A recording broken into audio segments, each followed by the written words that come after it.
ચાની આજે આપણે શરૂઆત બજાજ ફાઇનાન્સથી કરીશું તો ખાસ કરીને CLSA તરફથી એક પોઝિટિવ રિપોર્ટ અહીંયા આપણને આવતો જોવા મળી રહ્યો છે. અહીંયા તેમને આઉટ પરફોર્મ રેટિંગ આપ્યા છે.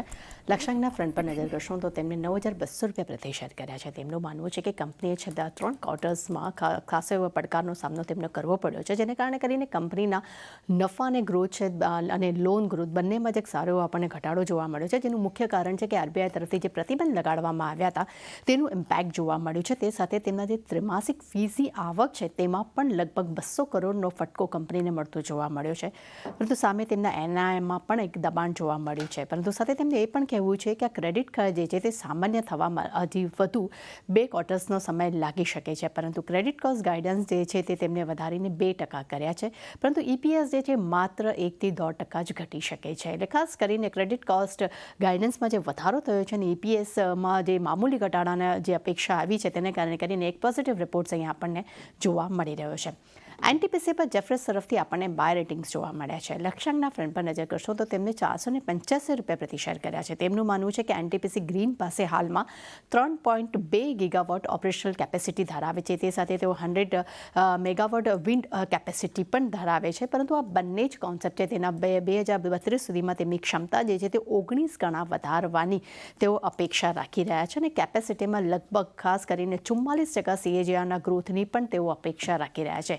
અને NTPC ગ્રીનના 10,000 કરોડના IPO માટે તેમને DRHPમાં તેમને અપીલ જે છે તે તેમને દાખલ કરી દીધી છે. અને NTPC ગ્રીનમાં NTPCનો હિસ્સો જે છે તે 10 થી 15% ઘટી શકે છે. પોઝિટિવ રિપોર્ટ્સ અહીંયા જોવા મળી રહ્યો છે. નવીન ફ્લોરિન પર નજર કરીએ. અહીંયા નિર્મલ બેંક તરફથી આપણને બાય રેટિંગ્સ જોવા મળ્યા છે. લક્ષ્યાંક તેમને વધાર્યા છે. તેમને 3600 રૂપિયા પ્રતિ શેરથી વધારીને 4,000 રૂપિયા પ્રતિ શેર કર્યા છે. તેમનું માનવું છે કે માર્જિનમાં સુધારો આવવાની અપેક્ષા છે. સાથે FY27માં CDMO બિઝનેસ જે છે તેમાં $100 બિલિયન આવકની પણ તેઓ અપેક્ષા રાખી રહ્યા છે. એટલે પોઝિટિવ રિપોર્ટ્સ અહીંયા પણ જોઈ રહ્યા છે. ફેડરલ બેંક પર નોમુરાનો રિપોર્ટ જોઈએ. અહીંયા આપણને બાય રેટિંગ્સ જોવા મળ્યા છે. લક્ષ્યાંકના ફંડ પર નજર કરશો તો તે 240 રૂપિયા પ્રતિ શેર કર્યા છે. તેમનું માનવું છે કે કંપનીને ડિપોઝિટ એસેટ ક્વોલિટીઝમાં આઉટ પરફોર્મ પ્રદર્શન જોવા મળ્યું છે. કંપનીના વેલ્યુએશન જે છે તે ખૂબ જ આકર્ષક છે. ત્યારબાદ નજર કરીએ વરુણ બ્રેવરેજીસ પર. અહીંયા પણ HSBC તરફથી આપણને બાય રેટિંગ સાથે કવરેજ થતું જોવા મળ્યું છે.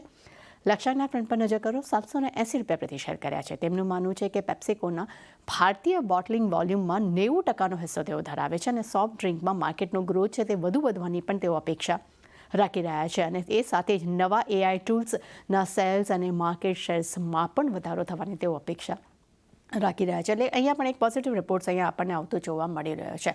અને ત્યારબાદ નજર કરીએ ન્યૂલેન્ડ્સ લેબ્સ પર. અહીંયા ગોલ્ડમેન સેક્સ તરફથી આપણને બાય રેટિંગ્સ જોવા મળ્યા છે. અને લક્ષ્યાંકના ફંડ પર નજર કરશું તો તેમને 12,975 રૂપિયા પ્રતિ શેર કર્યા છે. તેમનું માનવું છે કે કંપનીના US FDA પાસેથી તેમને બ્રિસ્ટલ માયર્સ સ્ક્વિબલ કરીને જે દવા છે તેના માટે US FDA પાસેથી મંજૂરી મળી છે. અને આ મંજૂરી બાદ કંપનીની આવકમાં એક સારો એવો ગ્રોથ જોવા મળી શકે છે. લેચાની ઘણા બધા રિપોર્ટ્સ છે, પણ આજે દરેકમાં ખાસ કરીને બજાજ ફાઇનાન્સમાં આપણે સારી એક્શન જોવા મળી શકે છે. અલગ અલગ ડિફરન્ટ સેક્ટર્સ પર બ્રોકરેજ રિપોર્ટ આવતા જોવા મળ્યા છે. શરૂઆત પહેલાં આપણે ટુ વ્હીલર્સ એટલે કે ઓટો કંપનીઝ પર આપણે ABSનો એક રિપોર્ટ જોઈએ. અહીંયા તેમને ખાસ કરીને TVS મોટર્સ અને આઈસર મોટર્સ માટે તેમને બાય રેટિંગ્સ આપ્યા છે.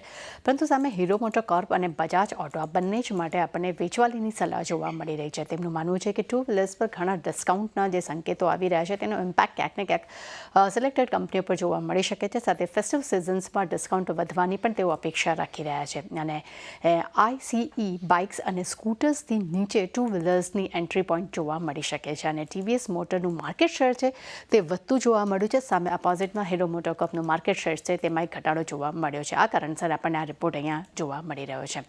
OMCs પર મોર્ગન સ્ટેનલીના રિપોર્ટ્સ પર નજર કરીએ. અહીંયા તેમને IOC કરતાં BPCL અને HPCL તેમના ટોપિક્સ છે. અને તેમનું માનવું છે કે ભારતમાં ફ્યુઅલ પ્રાઇસ જે છે તે 80 પ્રતિ બેરલ ડોલર પર પહોંચી ગયા છે. એટલે ક્યાંક ને ક્યાંક એનું ઇમ્પેક્ટ પણ જોવા મળી શકે છે. ત્યાં જ કાર્ડ્સ કંપનીઓ પર આપણે HSBCનો રિપોર્ટ જોઈએ. તેમાં ક્રેડિટ કાર્ડ સ્પેન્ડિંગ ગ્રોથ જે છે તે ખાસ કરીને ઓગસ્ટ 2024માં વાર્ષિક ધોરણે 13% જોવા મળ્યો છે. પરંતુ સામે ઇન્ડસ્ટ્રીયલ નેટ ક્રેડિટ કાર્ડ જે છે તેના ઇસ્યુમાં એક ઘટાડો આવતો જોવા મળ્યો છે. અને તેમનું એ પણ માનવું છે કે 5 મંથ્સ FY25માં HDFC bank, ICICI bank, axis bank અને IDFC ફર્સ્ટ બેંક જેવા બેંક્સ છે તેમના CIFમાં માર્કેટ શેર્સમાં એક વધારો થતો જોવા મળ્યો છે ત્યાં. પરંતુ બીજી તરફ CIFમાં SBI કાર્ડ છે, ઇન્ડસઇન્ડ બેંક છે, કોટક બેંક તેમના માર્કેટ શેર્સમાં તેમને ગુમાવતા આપણને જોવા મળી રહ્યા છે. એટલે ખાસ કરીને જે બ્રોકરેજ રિપોર્ટ આવ્યો છે જેમાં ખાસ કરીને કાર્ડ્સ કંપનીઓ પર ખાસ ફોકસ રહેશે, જેમાં બેંક્સનો સમાવેશ થતો આપણે જોઈ રહ્યા છે. અને બીજી તરફ અગર આપણે નજર કરી છે તો ખાસ કરીને ટુ વ્હીલર્સ કંપનીઓ આજે ફોકસમાં જોવા મળી શકે છે.